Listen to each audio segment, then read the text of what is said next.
Espace TV, le 22h.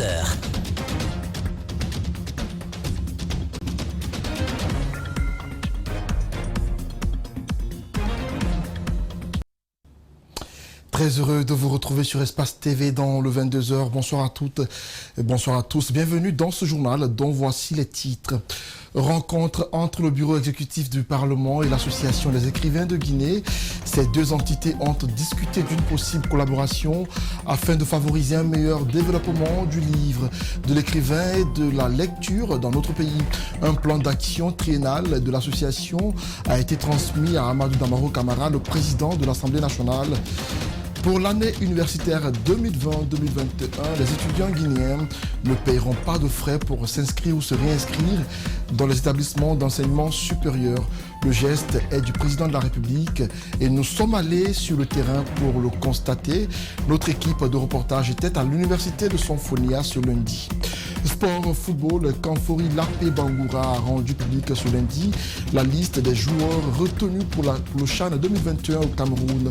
Au cours d'un point de presse, le sélectionneur du CELI de Guinée a publié une liste de 30 joueurs qui prendront part à cette compétition continentale. Et puis pour clore ce journal, le grand format langue de la rédaction est consacré à l'état de vétusté du collège Lansana Biavougui de Matoto. Vous le verrez, le constat est triste. C'est tout pour le titre. Bienvenue dans cette édition d'information.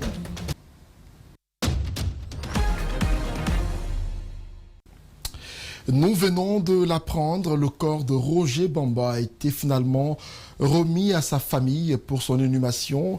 L'avocat de ce défunt militant de l'UFDG, Maître Salif Biavougui, l'a confirmé aux médias. La famille de Roger Bamba, qui réclamait une autopsie pour déterminer les causes de sa mort, a fini par y renoncer.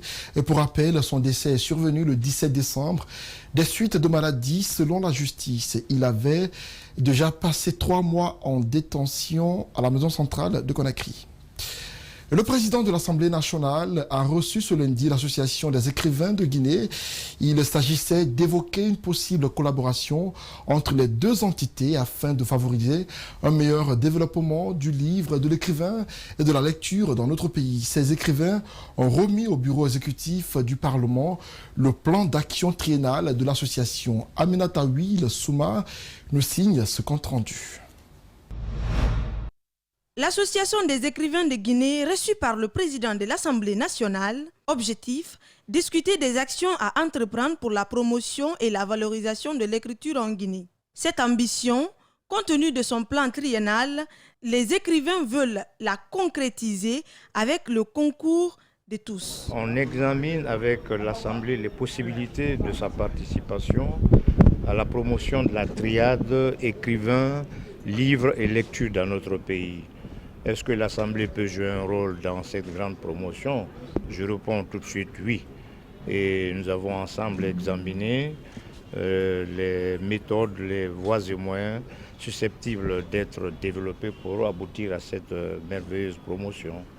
Le président de l'Assemblée nationale, par la voix de la vice-présidente, trouve capitale l'initiative et encourage les écrivains à s'impliquer pour écrire l'histoire récente du pays. Le président de l'Assemblée n'a pas manqué de porter à leur connaissance certaines préoccupations qui menacent même le fondement de notre nation. Il a aussi recommandé vivement que les écrivains de Guinée s'intéressent à l'histoire récente de la Guinée. Ceci est très important parce que la jeunesse ignore beaucoup de ce qui se passe, ce qui s'est passé, même dans un passé récent. La cérémonie a pris fin par la remise d'un lot de livres au président de l'Assemblée nationale par l'Association des écrivains de Guinée. C'est un acte qui est salué par beaucoup et il pourrait contribuer à une décrispation sur le plan politique. Sidia Touré, le président de l'UFR, appelle à l'ouverture d'un dialogue national. Dans un communiqué, son parti, l'Union des forces républicaines, UFR, invite le chef de l'État, Alpha Condé, à initier un dialogue avec les acteurs sociopolitiques de la Guinée. Depuis quelques jours, ce sujet fait objet de débats dans la cité. Le parti a tenu à clarifier sa position en donnant les raisons de sa démarche. André Mossier-Milimono, Lamine Silla ont rencontré le responsable de la communication de l'UFR. On suit leur compte-rendu. Il avait boycotté l'élection présidentielle d'octobre 2020, au cours de laquelle Alpha Condé était candidat à sa propre succession. Sidya Touré appelle à un dialogue national, seule alternative selon l'UFR pour une décrispation politique en Guinée. Nous savons que le pays est en panne, le pays est bloqué. Et quand vous écoutez aujourd'hui les Guinéens, ce que vous appelez souvent le bas peuple ou les vrais gens, quand vous les écoutez, les gens sont dans une situation de précarité, dans une situation de misère. Les acteurs politiques aujourd'hui peuvent apporter quelque chose à ce pays-là, parce qu'au-delà de tout, la Guinée est au-dessus de nous tous. Voilà, la Guinée est au-dessus d'Alpha, de Sidya, de Cellou. Nous avons fait une proposition. Nous estimons qu'il faut appeler tout le monde, qu'on dialogue. Le communiqué de l'UFR paraît au moment où des consultations seraient en cours pour la formation d'un nouveau gouvernement. Sidya Touré serait-il pressenti pour faire partir du gouverner autrement du président Alpha Condé? Son chargé de com répond. Le président Sidya était clair. Cela n'a rien à voir avec une envie de participer à un gouvernement d'union ou à aller chercher des postes. Non, nous voulons agir pour la Guinée. Comme nous l'avons dit, nous nous engageons pour la Guinée. Nous voulons que nous, Guinéens, nous retrouvons autour de la table avec nos différentes oppositions, avec nos différentes façons de voir les choses, avec nos différents regards, qu'on parle de notre pays et que ce qui est bon pour le peuple guinéen, qu'on puisse proposer cela. La Guinée a dans le passé vécu plusieurs dialogues politiques qui se sont finalement soldés par des échecs, ce que l'UFR qualifie de non sincère. Il souhaite cette fois-ci une dose de sincérité pour aboutir à de meilleurs résultats. C'est vrai que dans le temps, il y a eu des dialogues qui ont accouché d'une souris. Peut-être que ces dialogues ne sont pas sincères et n'étaient pas sincères. Donc pour une fois, il est important qu'on fasse en sorte qu'on se mette autour de la table et qu'on essaie d'amorcer un dialogue sincère, que les engagements qui vont être pris, qu'on fasse en sorte que ces engagements soient respectés.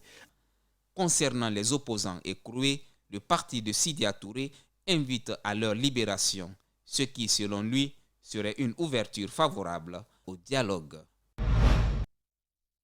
Cette position de l'UFR est partagée par d'autres leaders politiques de l'opposition comme Faya Milimono. Le président du bloc libéral est favorable à un dialogue pour une sortie de crise. La recomposition de la CENI, la libération des détenus politiques sont entre autres conditions que posent certains autres leaders de partis politiques pour la réussite de ce dialogue souhaité par ses opposants de l'opposition extra-parlementaire. Bernard Kondouno et Abakar Kakabangoura pour ce reportage. Au lendemain de l'investiture du président Alpha Condé, des voix s'élèvent au sein de la classe politique de l'opposition réclamant un dialogue politique pour une sortie de crise. Parmi ces hommes politiques à faire cette proposition, Dr Faya Milimono, président du bloc libéral. Contrairement au dialogue précédent, il souhaite une sincérité entre les acteurs et une participation de toutes les couches sociales du pays. Nous voulons bien nous retrouver autour de la table, mais pour parler des questions essentielles, pas pour réécrire, n'est-ce pas, ce que la Constitution, ce que les lois ont dit. S'il y a des institutions qui n'ont pas fonctionné, pas de tabou, il faut mettre ça au cœur du débat et travailler, n'est-ce pas, à construire des institutions qui peuvent aider à maintenir la paix, la stabilité dans notre pays. Même s'ils sont initiateurs du projet, le bloc libéral souhaite la prise en charge de certaines de ces propositions. Si nous voulons construire la paix aujourd'hui, il faut que les questions de justice soient au cœur, n'est-ce pas, de ces consultations.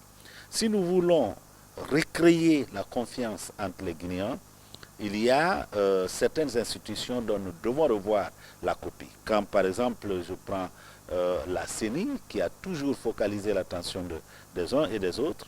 Dans son adresse à la nation après son investiture, Alpha Condé a fait une main tendue aux acteurs politiques pour la réussite de sa nouvelle politique de gouvernance dénommée « Gouverner autrement ». Le parti UDRG est favorable à un dialogue mais souhaite la libération de tous les détenus politiques. Cette main tendue doit être franche.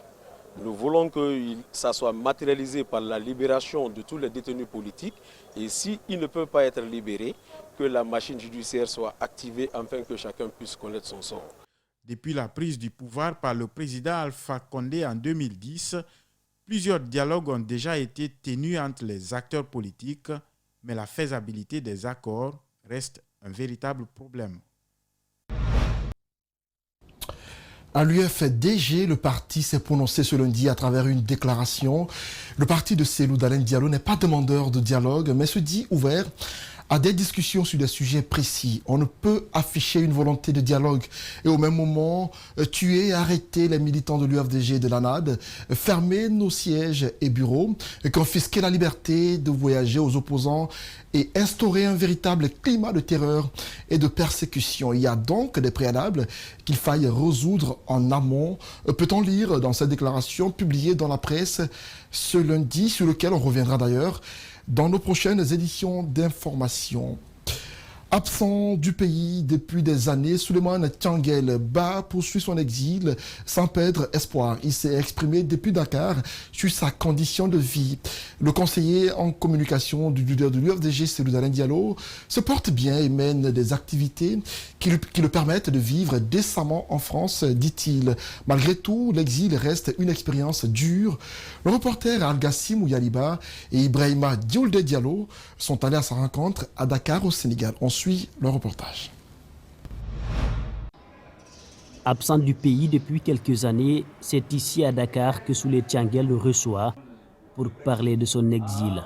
La première violence que j'ai subie sur cet exil, effectivement, c'est déjà de partir de la Guinée. Parce que à la fois j'avais ma famille là-bas, à la fois j'avais aussi fait le choix de rentrer pour y travailler. Je travaillais dans le domaine médiatique, dans le domaine artistique, dans le domaine politique. Donc du jour au lendemain, arrêter tout ça, c'était violent. La deuxième chose, c'est le fait de devoir faire partir ma famille, ma femme, qui a aussi tout arrêté alors qu'elle travaillait. Aujourd'hui, il vit en France contre sa volonté, mais affirme vivre décemment. Je me suis concentré essentiellement ces 3 dernières années à écrire. J'ai beaucoup écrit de chroniques, mais surtout, c'est que je me suis focalisé à écrire du théâtre, ce que je ne faisais pas. J'écris 4 pièces de théâtre, dont la dernière qui est La Cargaison, qui a reçu donc le prix RFI Théâtre 2020. Donc l'essentiel aujourd'hui des activités qui me permettent de vivre décemment à Lyon viennent de mes activités artistiques. Le communicant, qui est aussi connu pour ses chroniques tranchantes, s'est exprimé sur la situation que traversent certains de ses collègues politiques détenus en Guinée. C'est très violent de voir des personnes finalement faire les frais d'une gouvernance qui se veut absolutiste. J'espère aussi que ceux qui sont dans cette situation continueront à se battre parce qu'on n'a pas d'autre choix que de continuer une lutte lorsqu'on a le sentiment et la certitude que celui qu'on a en face de nous ne peut rien d'autre entendre que le rapport de force. Souley Tianguel espère un jour revenir dans son pays pour continuer son combat. En attendant, il ferme sa gueule et il dégage, comme il le disait souvent dans ses chroniques. Éducation à présent, la nouvelle avait réjoui les étudiants dans les universités publiques du pays. La gratuité des inscriptions et réinscriptions est effective dans ces établissements d'enseignement supérieur public.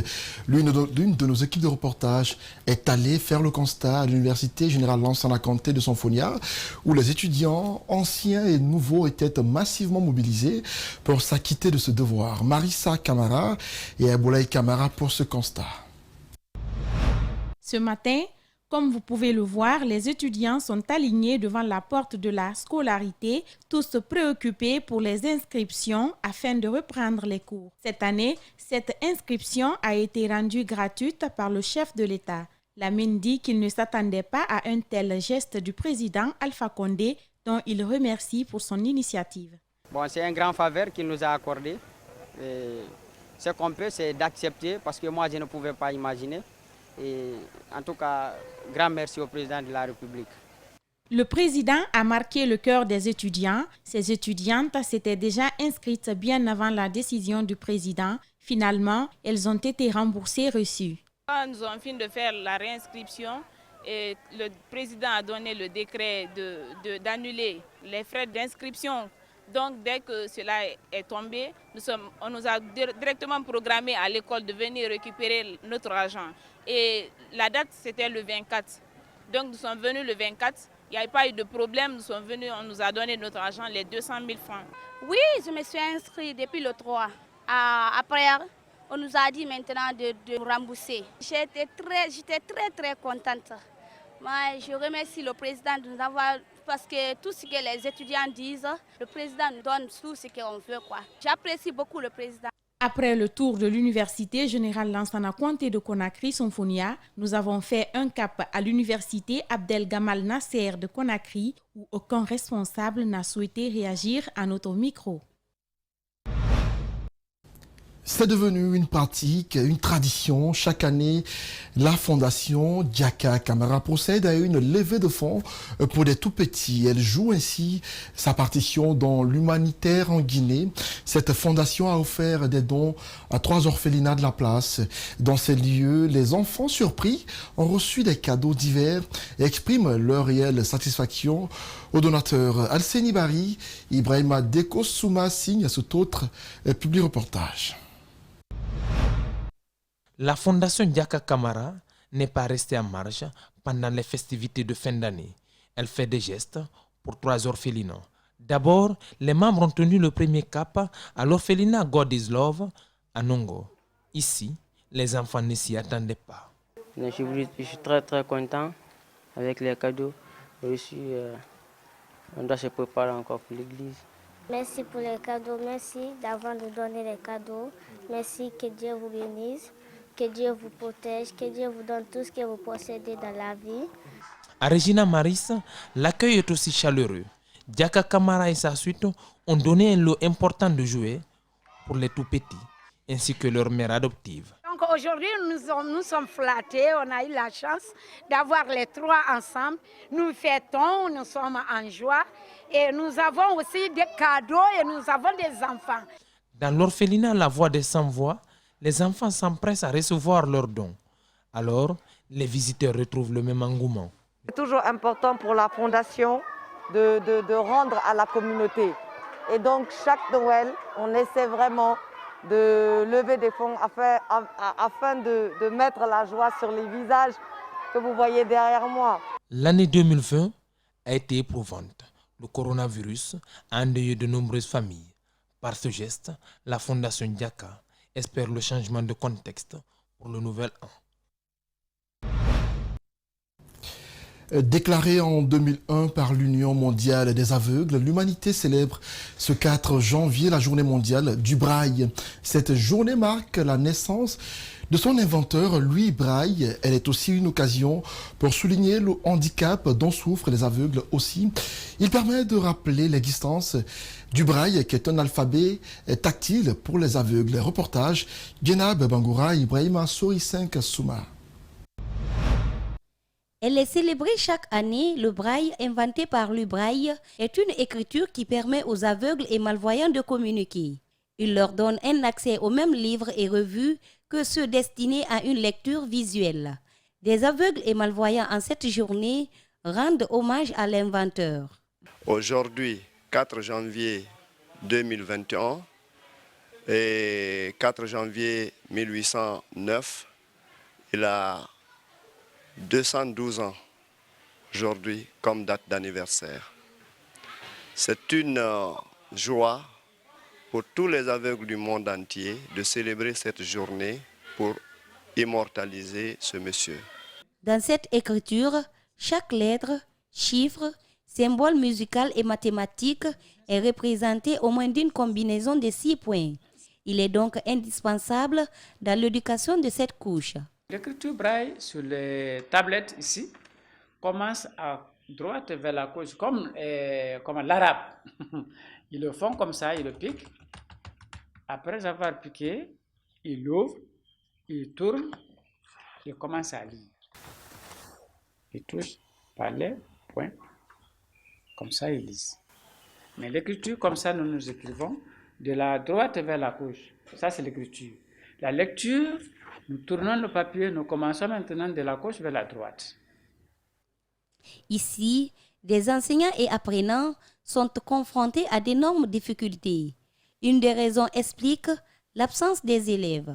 Les documents didactiques que nous utilisons ici, moins les livres et le brissol, c'est obtenu à l'extérieur. Par exemple, la machine Perkins qui coûte 2000 € la machine. Bon, la tablette qui coûte 100 et quelques euros. Alors, si l'enfant n'a pas ça, c'est-à-dire l'enfant n'a pas l'adresse, n'a pas le bic, n'a rien, alors le poinçon que vous voyez, alors ça coûte extrêmement cher. Tout vient de l'extérieur. Voilà les difficultés que nous avons. Tout ce que demandent ces encadreurs et ces malvoyants, c'est de faire face à cette couche qui a besoin des appuis. Ouf de soulagement pour les jeunes du district de Sanoya, une localité située dans la sous-préfecture de Manéa d'Ankoya. Le haut commandant de la gendarmerie nationale, le général de corps d'armée Ibrahima Baldé, a procédé dimanche à la pose de la première pierre de la maison des jeunes et à l'aménagement du stade de Sanoya. La cérémonie a mobilisé les autorités administratives et certains corps paramilitaires. Aboulaye Kamara et Kadiatou Bamba pour ce reportage qui nous signe. Il s'agit de ce terrain qui désormais va également abriter la maison des jeunes de Sanoya. Ce don d'infrastructure fait suite à une rencontre au cours de laquelle il a été promu par le général de corps d'armée Ibrahima Baldé la construction d'une maison des jeunes et l'aménagement du terrain. Ce projet compte beaucoup pour les jeunes de Sanoya. Ce jour, 3 janvier 2021, marque la cérémonie de pose de la première pierre d'un grand projet, notamment la clôture, la construction de la maison des jeunes, de la tribune et l'aménagement du stade, qui tiennent à cœur la jeunesse de Sanoya et son papa, général Baldé. Nous sommes les initiateurs, mais nous avons besoin de soutien et d'accompagnement pour atteindre les objectifs énormes de ce projet. Pour les représentants du haut commandement de la gendarmerie nationale, cette action s'inscrit dans le cadre du renforcement des relations civilo-militaires. Au nom du général, il me charge de vous dire qu'il est à la disposition de la jeunesse de Sanoya, à tout temps et à toute épreuve. Et cette représentation ou ces apports, juste pour signifier d'abord un renforcement ou une amélioration des relations entre les unités de sécurité de la circonscription et la jeunesse de Sanoya.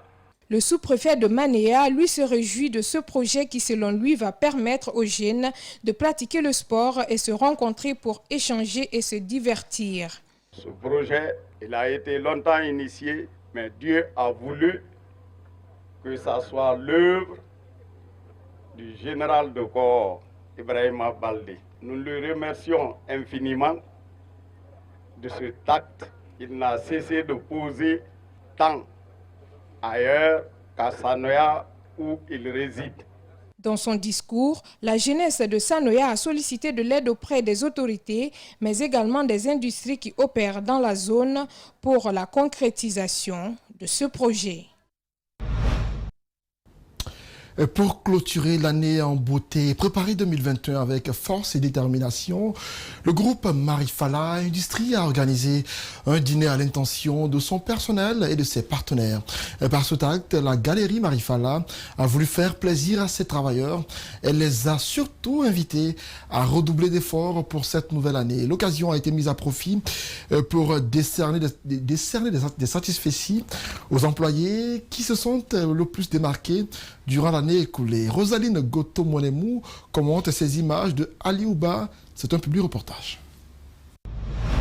Depuis déjà des années, le groupe Marifala est en Guinée. Son PDG reconnaît l'évolution que fait cette entreprise. Pour lui, après une année de travail, c'est normal de se retrouver en compagnie de ses employés pour partager avec eux un repas copieux et discuter du développement de l'entreprise. Je suis motivé à faire le boulot de l'entreprise. Je pense que c'est tout à fait normal de le réunir parfois, qu'on soit ensemble, vraiment qu'on parle du développement de l'entreprise. C'est important. Comme vous voyez, une entreprise qui vient de commencer depuis 2018, jusqu'à maintenant, aujourd'hui, là nous sommes. En fait, l'évolution de ce qu'on est en train de faire, je pense que c'est des choses vraiment remarquables et encourageables. Des satisfecits ont été donnés à certains travailleurs de l'entreprise. Kadiatou Kamara est l'une des bénéficiaires. Elle remercie les responsables pour cette confiance et promet de redoubler d'efforts. Je suis très contente de ce que j'ai fait et je pense vraiment faire autre effort que ça pour avoir plus de satisfaction que possible. Disons le service au groupe Marifala, c'est vraiment pas, c'est un peu difficile, mais bon, en s'y mettant, ça va. À cette rencontre de partage, un tirage au sort a été organisé et c'est Barry Abdourahman qui fut l'heureux gagnant. Il repart avec un salon de la galerie Marifala, une collection qui coûte 16 millions de nos francs. Content, il rend grâce à Dieu et remercie tous ses collaborateurs. Je suis très heureux, puis je félicite toute l'équipe de Marifala, précisément, et puis le PDG, l'équipe entière, disons, est félicitée. Je les remercie beaucoup et je remercie Allah aussi qui m'a donné la santé, qui m'a permis d'être ici parmi eux aujourd'hui jusqu'à ce que je sois le meilleur gagnant de ce prix. Pour ceux qui n'ont pas reçu de satisfaction cette année, le PDG leur demande de redoubler d'efforts afin d'être parmi les prochains bénéficiaires. Salif Camara, jeune footballeur guinéen malade depuis plus de 3 ans. Le jeune a rencontré plusieurs guérisseurs en vain puisque son pied présente toujours des signes inquiétants d'une maladie mystérieuse. Guéné Bemba Koulibaly, Ibrahima Souma l'ont rencontré, mais attention, les images sont insoutenables. Âme sensible, s'abstenir. Depuis 3 ans, le jeune Salif Camara, footballeur de talent, est privé de tout mouvement à cause d'une maladie qui ronge ses pieds. Il vivait à l'extérieur avant qu'il ne soit surpris par cette maladie qui, jusque-là, le rend immobile. Malgré des traitements suivis dans plusieurs pays étrangers, tant en médecine moderne que chez les thérapeutes, aussi bien en Mauritanie, au Sénégal, en Allemagne et ici en Guinée, le jeune n'a pu recouvrer sa santé. Le défenseur a sorti son pied là. Maintenant, son pied avec ballon, j'ai ramassé en même temps. Je pense que rien n'a attrapé mon pied du mal. Voici maintenant. On a continué à jouer là-bas jusqu'à quelques instants. Après de terminer l'internement, maintenant, j'ai rentré à la maison, je me lave, j'ai couché. Avant que je me réveille la nuit, mon pied là s'est gonflé. Certes, fatigué par la maladie, le jeune Camara garde espoir. Son souhait est retrouver le rectangle vert pour exercer sa passion, le football, mais pour cela, il faudra vaincre cette maladie. L'attaquant sollicite l'assistance des autorités à tous les niveaux, ainsi qu'à toute bonne volonté. Puisque actuellement, on n'a rien. Je n'ai rien. Voici. Dans son lit de malade, le jeune Camara et sa famille espèrent que cet appel sera entendu.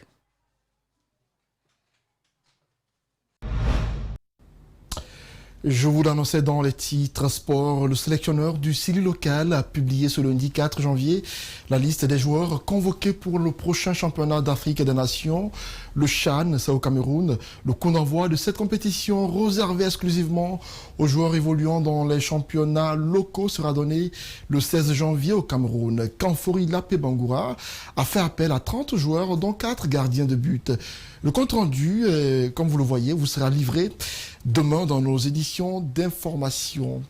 Et puis pour clore ce journal, reprise des cours dans les différentes écoles du pays après les congés de Noël. Et si les élèves sont heureux de reprendre les cours, certains vont devoir attendre. Le collège Lansana Biavogui se trouve dans un état de délabrement très avancé qui ne permet pas aux élèves d'entamer de reprendre le chemin des classes. Cet établissement public, construit depuis 1974, n'a bénéficié d'aucune retouche de la part de l'État. Vous allez le voir dans ce reportage grand format. Si rien n'est fait, le bâtiment risque de s'effondrer. C'est le constat, l'angle du jour qui est signé Ali Badara Camara et Ibrahima Souri Camara.